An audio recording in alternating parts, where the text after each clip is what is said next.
રાધનપુર નગરપાલિકાને લઈને મોટા સમાચાર. કોંગ્રેસના વોર્ડ નંબર 2 ના સભ્યએ નગરપાલિકાના સભ્યપદમાંથી આપ્યું રાજીનામું. રાધનપુર નગરપાલિકાને લઈને મોટા સમાચાર.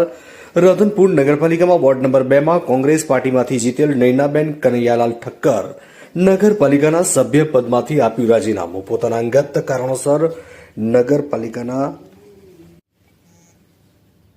સભ્યપદમાંથી આપ્યું રાજીનામું. પોતાના અંગત કારણોસર નગરપાલિકાના સભ્યપદમાંથી નગરપાલિકાના પ્રમુખને લેખિતમાં રાજીનામું આપ્યું. રાધનપુર નગરપાલિકાની અંદર 28 સભ્યોની અંદર 25 ભાજપના હતા, 3 કોંગ્રેસના હતા, જેમાં આજરોજ વોર્ડ નંબર 2 ની અંદર ચૂંટાયેલા કોંગ્રેસના નૈનાબેન ઠક્કરે નગરપાલિકાના પ્રમુખ ભાવનાબેન વિક્રમભાઈ જોશીએ પોતાનું રાજીનામું આપી દીધું.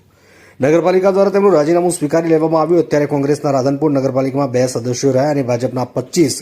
રાધનપુર નગરપાલિકામાં કોંગ્રેસના નગરસેવકે આપ્યું રાજીનામું. કોંગ્રેસમાં ભંગાણ. નૈનાબેન ઠક્કર 2 નંબર વોર્ડમાંથી ચૂંટીને આવી હતી, પણ મેં રાજીનામું આપ્યું છે. કયા પક્ષમાં કોંગ્રેસ પક્ષ. રાજીનામું આપવાનું કારણ? બસ કાંઈ નહીં, અમદાવાદ રહેવા જવા માટે. કોઈનું દબાણ હોય? કોઈનું દબાણ કશું જ નથી હો મને. રાજી ખુશીથી? રાજી ખુશી.